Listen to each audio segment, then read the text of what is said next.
Hello guys, welcome to the chat. I actually was answering Daima before I signed on.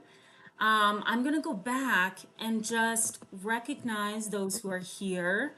Hello, Cherry's Jubilee. Welcome to the chat. Glad to see you as always.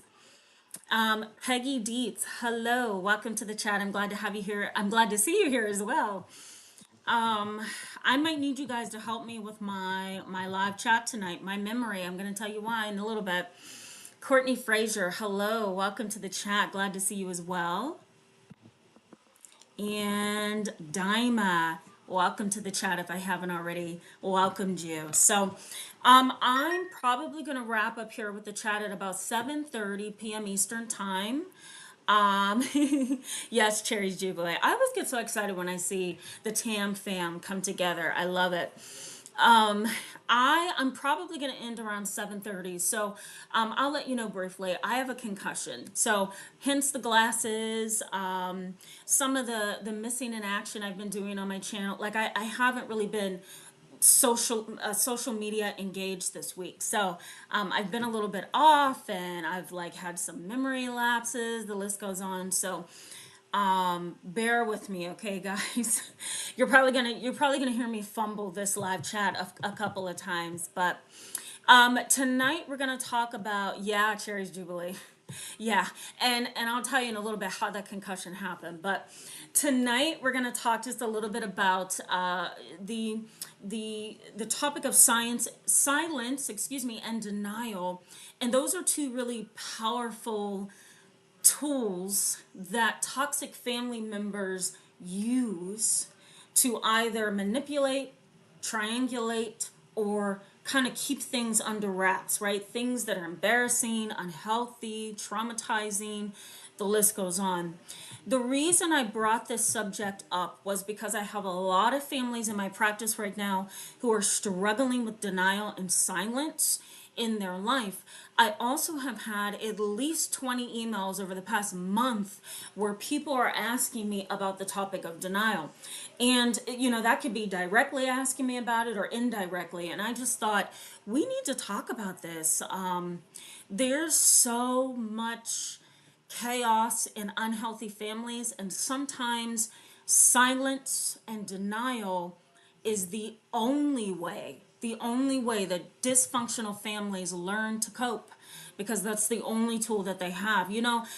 Silence and denial often go hand in hand, and I'm going to point that out tonight because there's different types of silence and there's different types of denial within families that are dysfunctional and families that have trauma. But you can kind of, growing up as a child, you can kind of get stuck between silence and denial and really feeling trapped, right? Because silence says, don't feel, don't trust, don't express, don't talk, all of that. It kind of sends that indirect message within unhealthy families that you are not to talk, you are not to trust, and you are not to feel. And so you can really get stuck not knowing how to advocate for yourself, or when to speak up, or when to ask for help, or how to even communicate, right, in relationships as an adult, because of the tragedy of silence being used in your family. There's also denial that's pretty potent as well. It's like a toxin. Denial has many forms, and I'm going to bring them up tonight. Denial, really, in a sense, kind of helps the silence, right? Because if you're forced in your family to be silent about the things that matter the most, or if you're forced within your family to be silent about your own thoughts, feelings, behaviors, then somewhere along the line, denial is the only way that you can deal with being shut up, right? Or closed off or silent within your family. You kind of deny your own thoughts and feelings because that's the only way to cope when you don't have a voice or you're not given a voice, right? So this topic can be pretty This topic can be pretty complicated, so we're going to get into that tonight. Yes, hello, Paige Matodi. Welcome to the chat. Thank you for that. Cherry's Jubilee and Paige says, oh no, sorry to hear that. Yes, so I will tell you briefly why I have a concussion. So I was doing some housework, with my mom. We're adding some things to the house. And I was outside in my driveway, and you know how if you have a garage, sometimes you can stop it halfway. You don't have to pull it, you don't have to push the button for it to go all the way up. Well, I called myself trying to keep bugs out of the garage, so I put it halfway. I had a ball cap on to protect me from the sun, and that hat blocked my view, and I thought I was under the garage far enough to stand up, and I wasn't. And so boom, I hit my head right in the front. And I'm like, I'm such a how can I put this? I don't want to say a tomboy. I'm not a tomboy, but I'm so like independent sometimes, where I'm like, okay, I'm fine. I can survive this. It was a little bump on the head. It hurt. It stung, but I can get through this. No, maybe 3 hours later, my vision was blurry. My head was pounding. The list goes on. So that's when I was diagnosed with a concussion. So that's how that happened. So. For those of you who are like, where did those glasses come from? It's because I have to have them or I can't survive. So, yeah, yes, it is. Oh, yeah. So, okay, let me go back to who's here. I said hello, Paige. The next one is Deb. Hello, welcome to the chat. Thank you so much for your kind words. Yeah, it is no fun at all. Anytime I drive or I nod or I get up, it's like the room spins. You know what I mean? So, life, it just feels like sometimes you take so many steps forward, and then you get pushed about 30 steps back. You know what I mean? It's a constant fight. Hello, Doritos, Locust Tacos. Hello, welcome to the chat. So glad to have you. Yes, so great to see you. Deb, she says, I have done that while wearing a hat all the time. Hit my head on ice. Ooh, Lord, this past winter. Oh, I'm so sorry. And you never really think that once you hit your head, sometimes it stings and you're like, okay, all right, I think I can tolerate this. And you keep moving, right? You don't think anything of it. But some people don't get symptoms until hours later.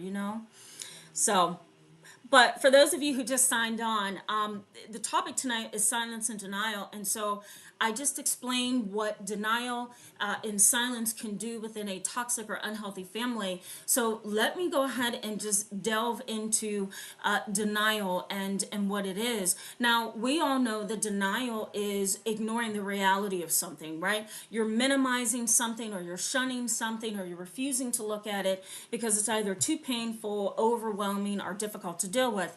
In toxic and unhealthy family systems, denial is really a tool. It's what psychologists call instrumental, meaning that silence and denial is an instrument. It is used for a specific purpose. And that specific purpose is often evil. It's often dark. It's often unhealthy. Because we don't have to deny something to survive. We can learn in a healthy way how to accept it, work with it, process it, and then let it go.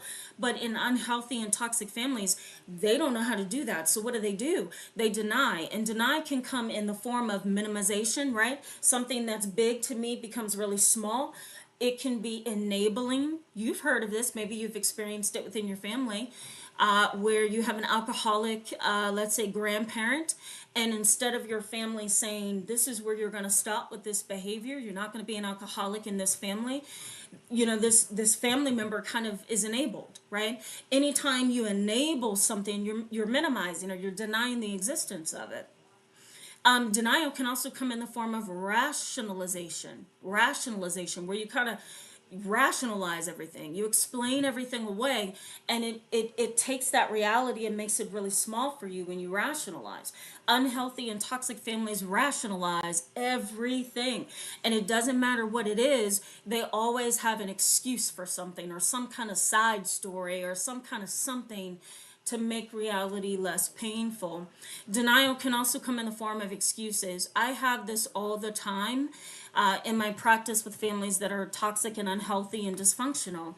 There's excuses about why an affair occurred. There's excuses about why a divorce occurred. There's excuses as to why a family member has been traumatized or mistreated. There's excuses about, why somebody has become a drug addicted individual or a substance abuser. Like the denial and the silence just, in a sense, they kind of complement each other in a dysfunctional family.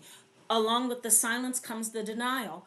Along with the denial comes the silence, and that's what's detrimental about it.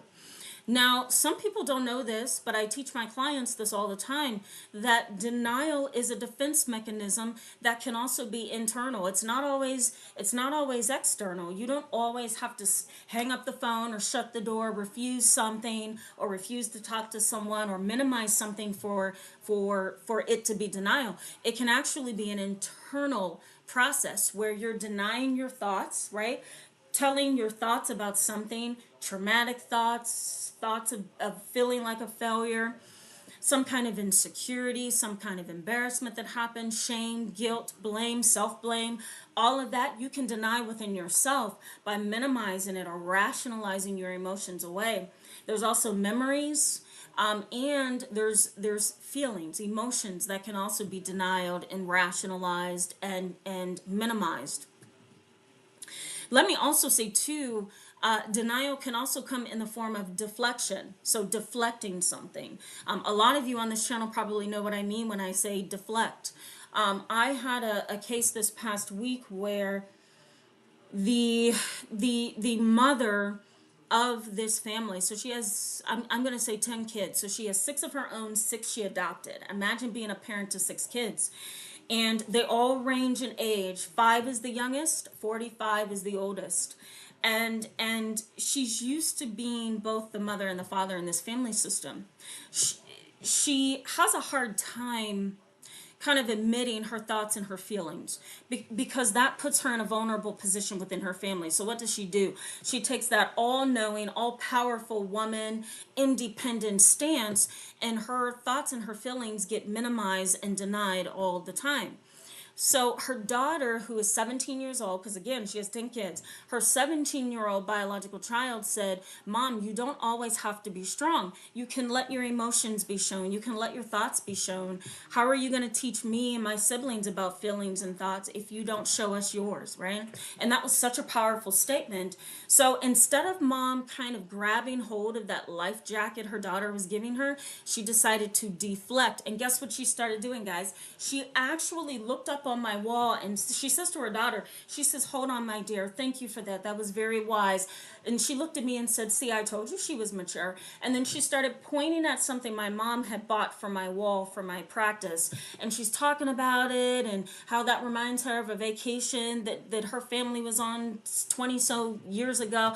And she came back to the session, but she changed the whole direction of the entire exchange between she and her daughter. And that is deflection. And she did it so sneakily that it almost went over my head, I'll say, and I remember sitting there thinking, this is not good. This is where the toxicity has started with Mom. And even though she's a great mom, the toxicity, the dysfunction, the unhealthy nature of that family system is Mom's denial, her deflection. She just can't be present. That's not who she is. So after the session, I pulled her to the side. Her kids went outside. And I pointed that out. I said, are you aware that you deflected? Your daughter put you in a position to feel, to think, and you deflected. And she said, I really didn't notice that. And so I ended up telling her that if you don't stop this deflection, it's going to destroy your family, because now your daughter feels invalidated. Now she feels unheard. And so you're going to have to go back and fix that. And so we're working on that, she and I together. So that might be a healthy example for those of you who have been through this. You probably can relate that someone in your family, a parent, a sibling, a grandparent, someone has used deflection as a denial and silence tactic. Okay, all of you guys are talking here. Let me go back. I don't want to miss anything. Tana, hello, welcome to the chat. So glad to have you tonight. Says greetings. Thank you for your time and amazing platform. It is so helpful. You're welcome, and thank you for that. All of you guys, you help make this channel what it is. So I'm so appreciative. Thank you to even you guys. So I'm glad that we can make this a healthy place for everyone, you know? All right, I'm going to keep going. Deb says, my parents are in denial that their style of communication did and continues to be damaging, minimizing, victim blaming, etc. Absolutely, absolutely. And a lot of people, Deb, and for the rest of you on here, a lot of people either their denial is hidden to themselves, like they don't know that they're denying, or their denial is very evident and they use it. It's an instrumental piece to their life. They use it as an instrument to control, to deflect, to rationalize, to make excuses for things, you know? Sadly, when denial and silence is at the core of a family system, it's really hard to put those family members, at least for, you know, a therapist, it's difficult to put the family members on a healthier road, because silence and denial has now become a part of the narrative. And the narrative, we all have a narrative when it comes to our families. You know, we all play roles and the list goes on. So denial and silence really does become a form, you know, some kind of existence in the narrative of families. And it's like, it's I think I gave you guys this analogy a couple weeks ago in a live chat. It's like having all these dead plants and leaves in a garden, and you have to pull up those weeds one at a time, and then you have to look through your garden and find the other dead leaves and you know, foliage, and throw it out. And so in families where there's denial and silence, there's a lot of searching and pulling up of weeds that needs to be done, because that denial and silence becomes a part of your narrative. So you're right, Deb. It can start with the parents for sure. Dima says, hold on, guys. I'm sorry, Dima. You said something. I'm trying to follow where you went. Hold on, guys. Bear with me. All right, I'm gonna come back to Diamond because Diamond's talking with Cherry's Jubilee about something else. I don't wanna confuse you guys. Deb says rationalizing was my internal poison. Excuses are my daughter's denial. Yeah, absolutely, absolutely. Sometimes if you even point out to somebody that they're denying something, they'll even deny that. They'll even deny that, and I'm going to tell you what that is, because there's different forms of denial. But they even deny that. They may say something like,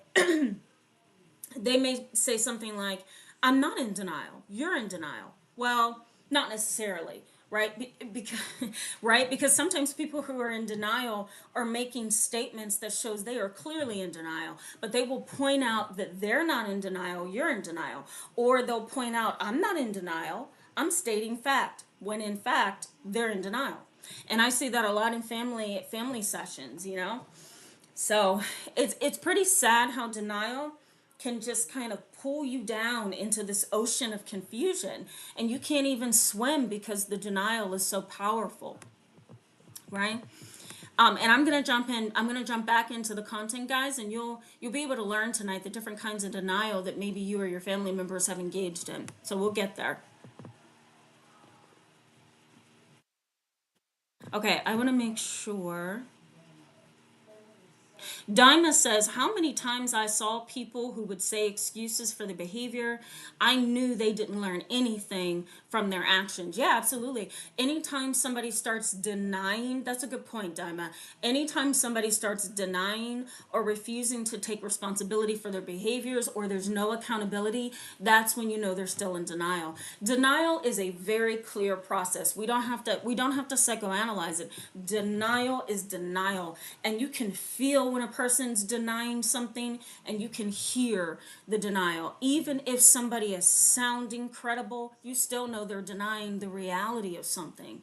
I told one of my clients this week, denial for me is one of the clearest forms of family toxicity. I don't even have to sit there and psychoanalyze a family dynamic before I recognize that, okay, there's somebody in the system that's in some deep denial. You know, it's denial is just that plain, if that makes sense to you guys.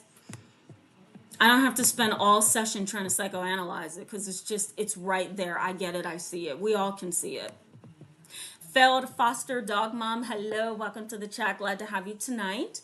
Says my mother was in denial of her pedo husband. Oh, ouch. She said if she put him out, she would have to pay him his portion of the money he put into the home. She couldn't.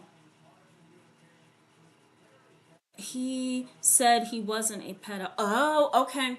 I gotcha. So, failed foster dog mom, he was a pedophile. And she said she could put him out because she would have to give him his portion of the money that he put into the home. I often feel like those kind of binds that some people throw up as an excuse not to leave is strict denial.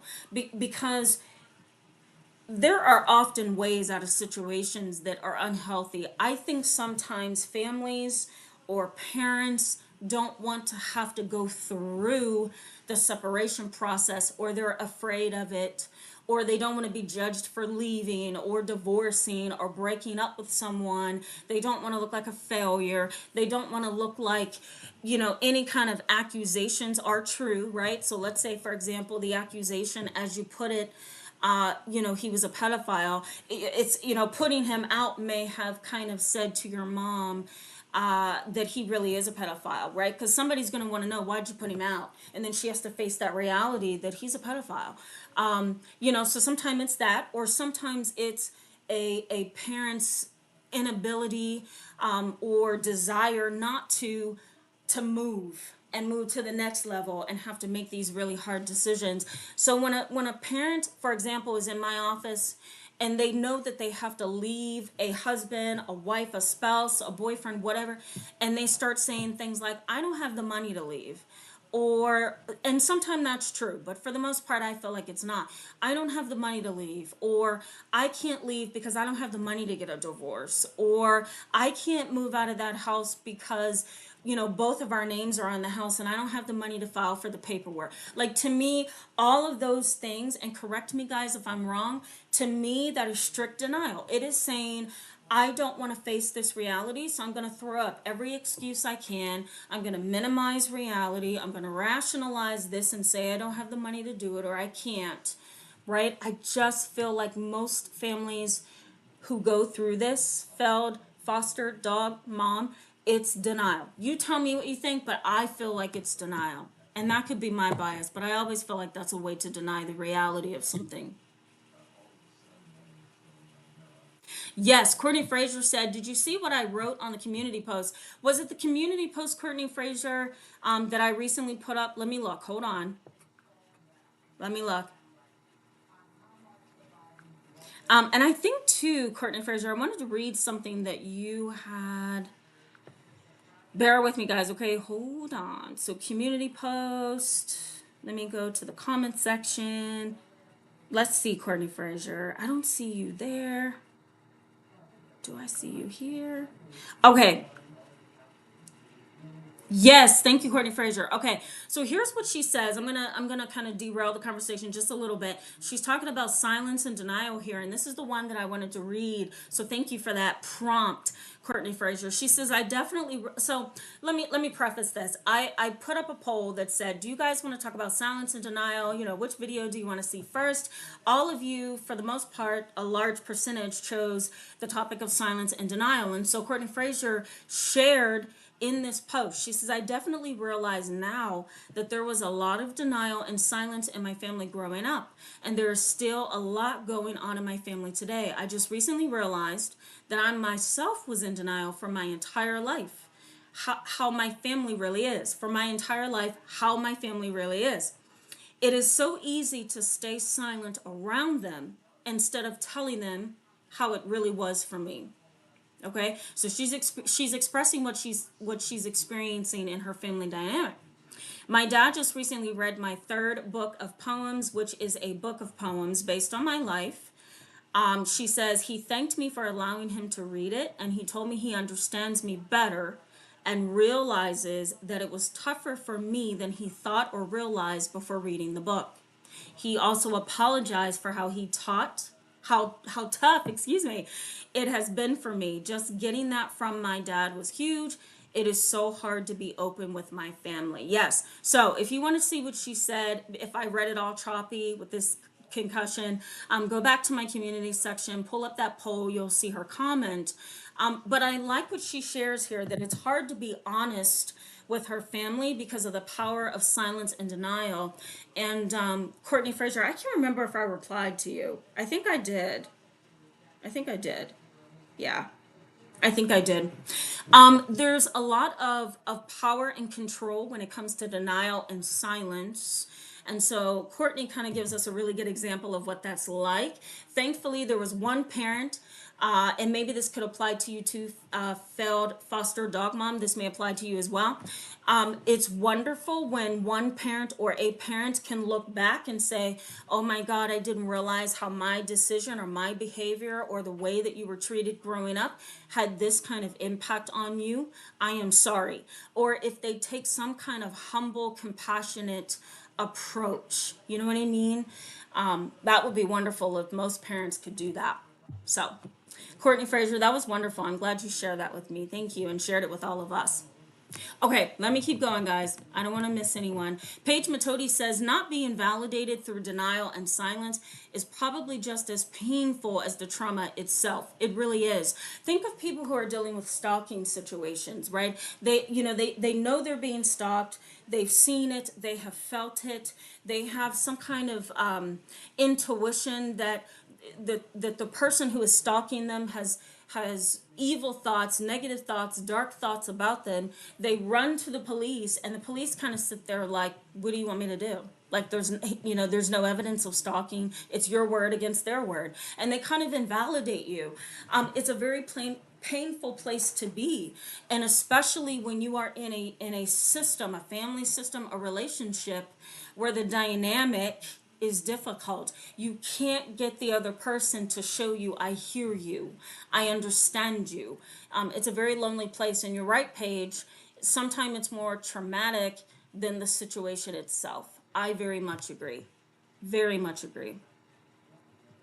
Yeah. Doritos Locos Tacos says, for my family, they're in denial due to pride. Absolutely. I'm so glad you mentioned that, because sometimes it is ego. Sometimes it is pride.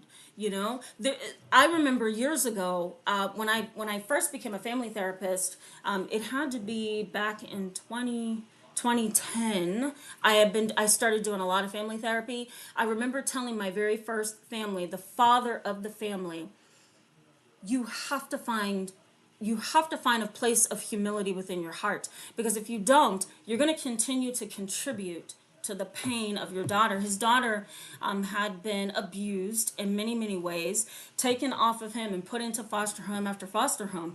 And he didn't want to admit that he destroyed her childhood, her upbringing, her life. And so everything was an excuse. Everything was a minimization. Everything was rationalized. Everything was deflected. And I remember saying to him just straight up, you need to find a place of humility within your heart, because your pride is not helping here. And he straightened up. But you're right. Sometimes denial and silence is due to pride. It is. Shh, don't say anything, because we don't want the world to find out, or we don't want the neighbors to find out. There's always something. All right, let me jump back into the content, guys, okay? And then I'm going to go back to the chat box. So there's different kinds of denial. Let me say, the number one form of denial, and research supports this, is denial or negation itself, which is, it didn't happen. It's that blatant, like right in your face, I don't believe you, or it never happened. I don't know what you're talking about. And sometimes if you go to a family session with a toxic or dysfunctional family member, and you're trying to explain what you feel has happened, and you have that family member sitting with you in front of a therapist, you may say something. This happens a lot in my office. You may say something. The therapist is trying to understand your point of view, and the other person jumps in and says, that's not how that happened. Or they may say something like, when did that happen? When did that happen? Or they may say something like, I don't remember that. I think you're sadly mistaken. I see this all the time. It's the number one form of denial, and research suggests it's the number one form of denial. It didn't happen. The second most common form of denial is denial of impact. Denial of impact. And really what that means is this: I'm going to say, yes, this happened, but not necessarily how you say it happened. So it's denial of the outcome. So let's say, for example, you've been psychologically, sexually, and physically abused. You told your mother about it. She claims she dealt with your dad about violating you, right? Didn't get a divorce, didn't leave the home, didn't get you away from your dad. The list goes on, right? Now you're 25 years old and you're sitting and you're confronting your mom and you're saying, you never did anything when I was being abused. Your mom may say, yes, I do believe you were abused. I saw the evidence of it. But it's not the way you say it is. Denial of impact. It's not the way you say it is. I do agree you were abused, but it's not in the way that you say it was. Okay, so that's denial of impact. There's also what's called affected ignorance. Affected ignorance, okay? And that's another form of denial. It really is, it's refusal. It's kind of like refusal to, how can I put this without confusing guys? Because I don't want to confuse you. It's basically saying this: yes, it happened, but I don't necessarily want to acknowledge it. That's the best way I can put that for you. It happened, but I'm not going to outright acknowledge it. It's kind of like, yes, I know the house burnt down, but I'm not going to admit with my own mouth that the house burnt down. I'm going to let everybody else say it before I say it with my own mouth. Affected ignorance. That's a form of denial. That's a form of denial. I know that you were abused. I'm not going to verbalize that you were abused because I just refuse to. You can say it. I'm never going to say it out of my mouth. That's the best way that I can put that without confusing you guys. Affected ignorance. That's what it's called. All right, let me go back to the chat. Then I'm going to give you some information on silence, and then we're going to wrap up, guys.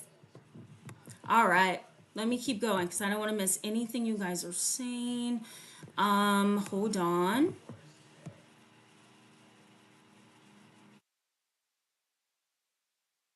Cherry's Jubilee says, I came out to my mom and I said, why are there things we all know but don't talk about? Her response was, well, not everything needs to be said. Yeah, absolutely. That's a form of denial. That's a form of denial. It's not the kind of denial where your mom is saying it didn't happen. It's what your mom is really doing is a prime example of affected ignorance. Affected ignorance. It's saying not everything needs to be talked about. It's admitting, in a sense, indirectly, that okay, I know you're right, but I'm not going to acknowledge it, and I'm not going to encourage other people to acknowledge it. I'm just going to act like I don't know anything about it. That's why it's called affected ignorance. I'm just going to blind myself. I hear you, I may agree with you, but I'm not going to say it myself, or I'm not going to allow it to penetrate my life. Not everything needs to be talked about. That's detrimental indeed. Paige Matodi says, I think I would have gotten over the original trauma in a healthier way had I had someone to validate and help me. Absolutely. Sometimes validation in and of itself is healthy. Sometimes an entire therapy session for me with my clients is validation. It's me sitting there and saying, you have the right to be angry and here's why. You have the right to feel misused and abused and here's why. Validation opens the door to acceptance, education, and healing. It's only when you're invalidated that you can't grow. You have to be validated in order to grow, and in order to heal, I should say, because validation in a sense says what happened to you happened to you. Now we can accept that and move forward. But when things are silenced and denied, you're not going to heal, right? It's almost like your experience never happened at all, or it never happened, I should say. Deb says, the hardest parts of my healing from childhood trauma are that they don't know how to love and they will never acknowledge, much less apologize for their toxic choices. Absolutely, it's a form of denial. Sometimes it's not denial, but it's silence. I'm not going to verbalize something and make it a reality. I know I may have traumatized and hurt you, but I refuse to bring it up as a subject, because if I do that, then it's real. And I don't want to be responsible for that. I see that a lot in therapy too. There's a number one form of silence, guys, that all of you are probably well aware of, and it's called gaslighting. Gaslighting. I'm not going to verbalize the truth here. I'm going to go opposite of what your truth is, and I'm going to make you feel crazy. I'm going to make you feel confused. And once I do that, then I'm going to do something else that is a silencing technique, which is called stonewalling. And I'm just going to put up a brick wall. And that way, you're not going to get anything out of me at that point. So, like, these kind of unhealthy, toxic families, again, for those of you who just may have signed on, they are instrumental. They are used, literally used as a way to protect and to deny.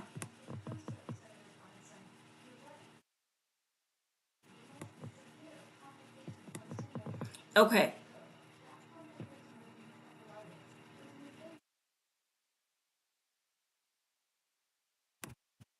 let me keep going. Ooh, here I go, pushing all the wrong buttons.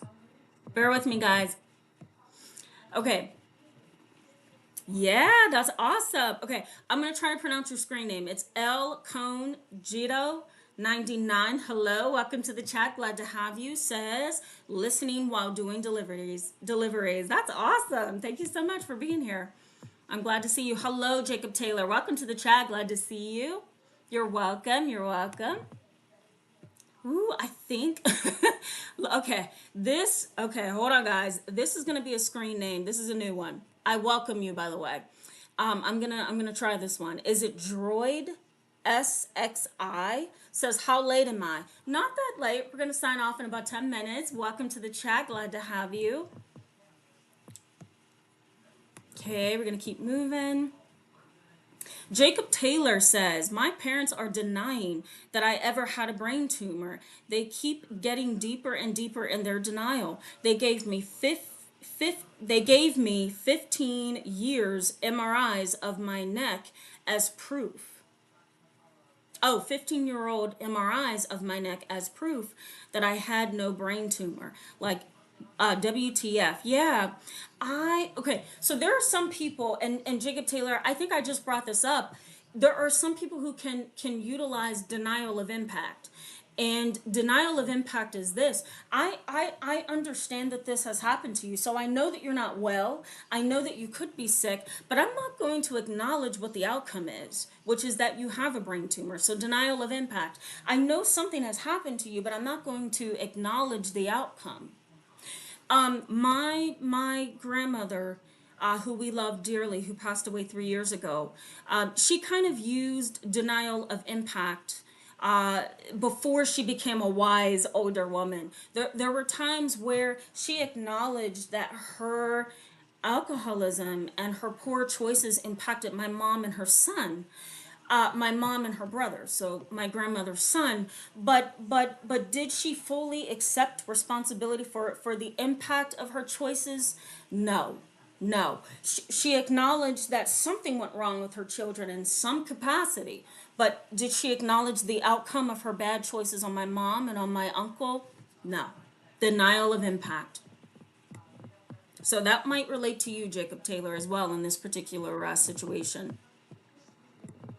Awake and peaceful, hello, welcome to the chat. Glad to have you and glad to see you tonight. Says, hey Tam fam, been listening in for a few. I relate to this topic so much. Denial to acknowledge is the bulk of my trauma from my mother and the gaslighting. Absolutely, yeah, absolutely.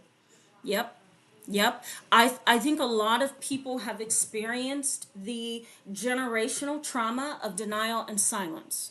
And even in my own family, even in my family could not accept the fact that we are not just African Americans. My family is literally split in half like an Oreo cookie. I'm gonna be honest with you. We are literally split in half. Like, we have African American side of my family, but we also have Native American. We have Northern African. We also have, family members who are of different cultures in my family. We even have a family member who's Hispanic. Like, my family buried that, and it wasn't until my grandmother passed away and I found records that my family kind of was like, "Oh my God, really?" Yes, like it was literally buried. And why? I don't know. Maybe back in 1963, it wasn't a positive thing to show that you're not just one race, that you're a biracial and multiracial family.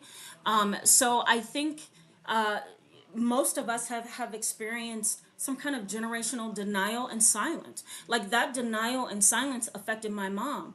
It also almost affected me. I couldn't understand, why am I different, right? My dad is even biracial, but did we know that? No, because our family hid that for a long time. So, we had a loss of identity. And so in most families where there's denial and silence, there is also a loss of identity. Who are you, right? And you may be asking yourself that, who am I? And sometimes we may never find out just because of the power of denial and silence within our family. Kat, hello, welcome to the chat. So glad to have you. Welcome. Says, good evening, all. Yes, this is so true when it comes to toxic family. Absolutely. Okay, let me make sure I didn't miss anybody before I go over silence. Tana says, what's your take on parents who are obsessed with reminding children that they had it worse in their own childhood? It's a form of deflection. Yes, it is, and I can't stand it. I can't stand it, Tana, because here's what it does. It says, hold on. Okay, I don't want to push the wrong button. Tiana, I absolutely hate that. And I see this a lot in family therapy because here's what it says. It says, your experience is invalidated. It is small. It is unimportant compared to mine. I had it worse, so my experience is validated. Yours is not. And to me, that's a very poor excuse, right? It's a poor cover up. I'll put it that way. It is a deflection. It's not healthy. It invalidates. I hate when parents do that, and when they do it, sometimes I'll address it in the moment, and I'll say, "Well, wait a minute. Do you hear what you just said?" And the parent may seem really oblivious. I've had a parent once say to me, "What? What did I do?" And I'll say, "Okay, let me take you back. Let's do it this way. You said A, B, and C, and that is not helpful." And then they'll come back, the parent, and say, "Oh, I can hear that," right? So sometimes it's that innocent. Other times it's a deliberate way to deflect. And that's not okay. I don't like when parents do it. I think it's horrific. Droid SXI says, how come it's always my mom who tries and usually succeeds in pushing me to go to family events? Why won't she push him? Well, I don't know. That's a good question. I'm not sure. Maybe it's because you're easier to manipulate. Maybe it's because it's easier to talk to you, to kind of manipulate your mind, your feelings. I don't know. I would have to know more about your family to answer that directly.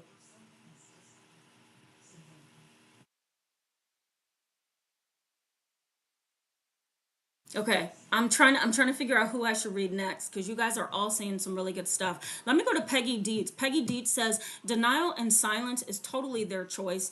Pride and confrontation anger them. Yeah, yeah, yeah. Let me just say, Peggy, denial and silence is instrumental, and I've said it multiple times during this live chat for a reason. It is literally like picking up an instrument and using it. And for dysfunctional families, denial and silence is used. And it's used in an evil, dark way to manipulate things and to manipulate people and situations. Cherry's Jubilee, thank you so much for that sweet donation. I love you for that. I appreciate you for that. I always say you guys don't have to do it. When you do, though, I'm grateful. So thank you. That means something. It actually puts you at the top. I have to show you how this looks from my end. It puts you at the top. So you actually get a glowing star. It's kind of cool. I'll show you guys another time though. Cherry's Jubilee says, a copay, you helped save my life, and I am going to fight this evil to my last breath. Oh, that's so sweet, Cherry's Jubilee. I consider that an answered prayer on my part, and I'm so, so glad that you feel that way. That's so sweet. Thank you. And I'm really glad to be able to help. Okay.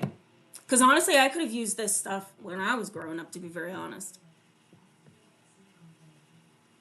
Yes, you're welcome, Jacob Taylor. I saw that. You're welcome. Yes, you're welcome, Kat. You're welcome. Okay, Courtney Fraser says, I think the medical professionals are in denial of impact for those with disabilities and those with disorders like epilepsy. Absolutely. Yeah, some medical doctors can display denial of impact through sheer incompetence, misdiagnosing and not really taking responsibility for that, diagnosing you with something and minimizing and downplaying things. The list goes on. I had, and this is not to shine a bad light on the medical community, but the reality is not all of them are good at what they do. And so years ago, I think it was back in 2020, I was pretty sick. I had COVID really bad. I was one of the first providers in my area that had COVID, but I also had celiac disease that was undiagnosed. And I remember one doctor saying to me, your fever is 105, but if you just go home, drink some cold water and rest, you'll be fine. I went back home and I got worse. So, it's that denial of impact again. It's like, oh, you'll be okay. I see that you're sitting there with a fever that's 105. You'll be fine, though. Just go home and drink some water. That's really bad. And that happens in the mental health profession as well. Okay, let me tell you about the silence part of all of this, guys, and we can certainly wrap up. I'm going to read your chats and then we'll go. I mentioned silence earlier, stonewalling. That's a form of silence. Gaslighting, right? Making you feel like you are crazy or you're not plugged in like you think you are. Denial can also be a part of gaslighting. I don't know what you're talking about. I didn't notice anything that's wrong. When did I say that? I don't think I said anything wrong. Denial. And then silence can come in when that family member decides, I'm not going to talk to you anymore. There goes the wall, right? Stonewalling. Silence can also facilitate dominance, right? Because when somebody refuses to talk, they are trumping you because you can't get anything if they're not giving you something. So they're trumping you. So silence is dominating. Silence instills fear, right? There's like a hidden code in families that if you tell everything, you're in trouble. Or if you talk to the neighbor about A, B, and C, you're in trouble. Or people are going to see us a certain way, so don't open your mouth and say anything. I had one mother tell her daughter that this week. So silence can instill fear. Silence can also influence, right? And then it can also occupy. It can occupy space. I'm just not going to say anything, and I'm just going to keep living like nothing's wrong. And nobody can get in because I'm silent about just about everything. I don't talk. I don't say anything. Silence can be built into the narrative of a family, the storyline. Generations upon generations can be impacted. Silence is also unpredictable, and it's also something that helps to maintain an unhealthy mindset. Because think of it this way, silence within your family is like a seed, and it's planted and then it grows, and then you never learn how to talk, how to be open, how to be honest, genuine, right? And how to get your needs met in adult relationships because you've learned over the years that speaking out is not healthy, it's unsafe. And just to wrap up the silence piece of this, guys, for me, anytime a family comes in and my radar goes off and I start sensing this family is full of denial and silence, there's three things that comes to my mind when a family is the victim of silence. Silence in dysfunctional families means don't talk, don't trust, and don't feel. That's really what silence means in families that are dysfunctional. Don't talk, don't trust, don't feel. It's all a part of denial. All right, guys, let me go to the chat box. Then we're going to wrap up. Awaken Peaceful says, that toxic shame hits so hard when you become self-aware and you hold yourself accountable so you're not the narc. But then you question your mistakes and constantly go back and forth if you are one. Oh, yeah, I'm sure. Absolutely. I always tell people this: you're not a narcissist if you question if you're a narcissist. Does that make sense, guys?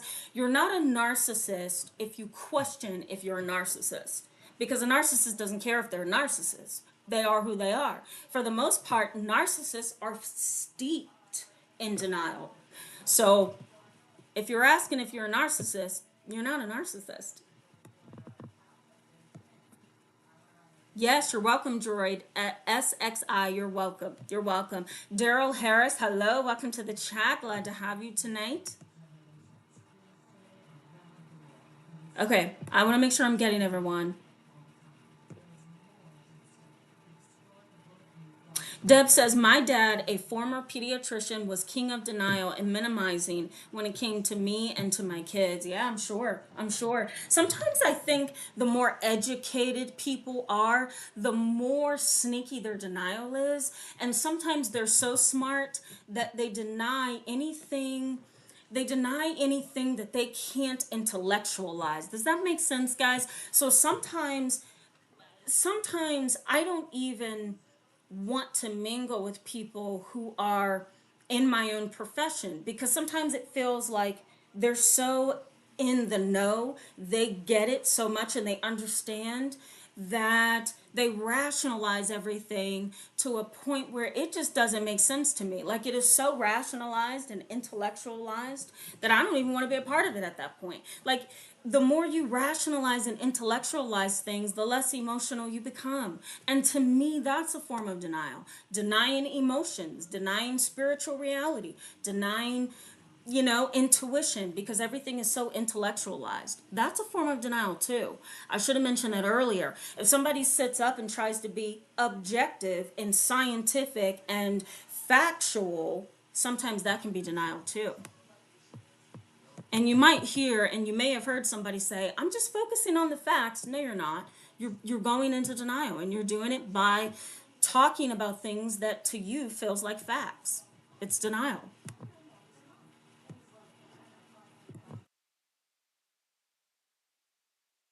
Yeah, Jacob Taylor says, as soon as you do speak up, they punish you. Absolutely. Yeah. Yeah. And Jacob Taylor, and for the rest of you guys that are on here, they not only punish you for speaking up, they go into deeper denial. Because if you speak up, now you've opened up a wound, right? That band-aid has been ripped off. And so, sometimes in order for family members to recover from you snatching off the band-aid, uh, they punish you. And then they go into deeper denial. Oh, that doesn't exist. It's really a bad cycle. It's a bad cycle. Paige Matodi says, have to see Toxic Family tomorrow, but it's easier after these moments of validation. Yeah, I'm sure. Absolutely. Uh-oh. Wait a minute. I lost you guys. There we go. Okay. Yeah, absolutely. I'm so glad, Paige. I'm so glad. Yeah, sometimes validation is healing in and of itself. So, okay, guys, I see Colibri Flyer. Hopefully, I said that right. Welcome to the chat. Glad to see you. I'm signing off in a little bit here, but I'm going to read your comment. You say, my sister tried to throw that guilt brick at me a couple of weeks ago. I told her to stop and threw it back at her. Yeah, sometimes you have to. Sometimes you have to. If you come from a family that's manipulated by silence and denial, and you have family members like your sister, sometimes you do have to put them back in their place. That's healthy. Deb says, take care of yourself, Tiara. Take time to rest your poor damaged brain. Thank you. I'm signing off right now. I just want to make sure I haven't missed anybody.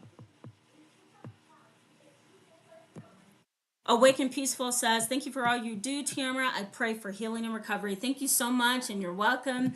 Always glad that you guys are on here with me. Paige.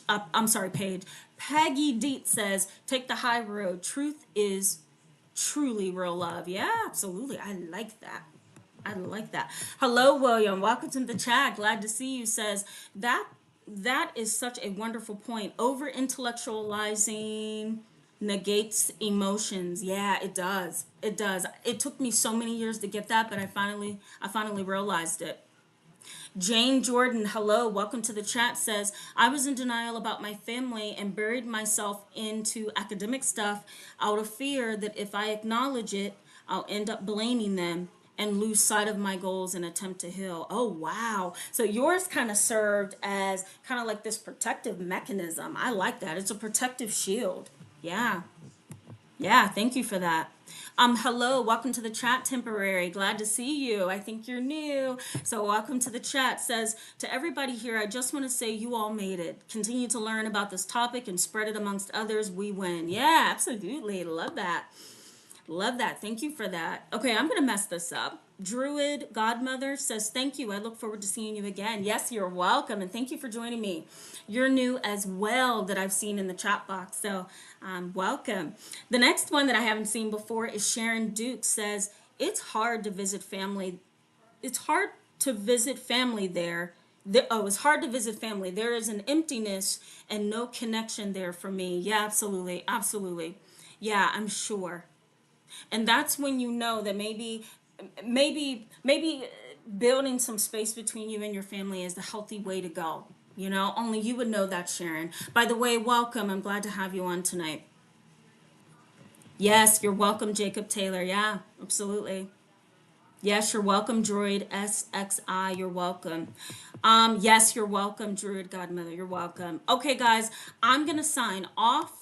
I have a video on Sunday. If you want to join me, then I'm just gonna be in the chat box. I'm gonna be resting because my brain needs it, as Deb says.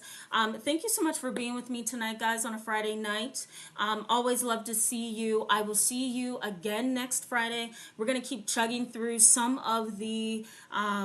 Let me see if I can find it really quickly. Some of the topics that you voted for in my poll. I'm going to show you this real quick. So, I don't know if you can see that. Yes, you're welcome, Courtney Fraser. I just saw your comment. You're welcome. So this is, I don't know if you can see that because I can't see anything on my screen, but the poll was common behaviors of family stalkers, power of denial and silence, prolonged grief in family chaos, and power of intuition in your healing. So I'm going to choose the next one, guys. And we'll just keep talking about these things live. So, all right, guys, love you so much. Have a wonderful night. I'll see you soon. Bye-bye.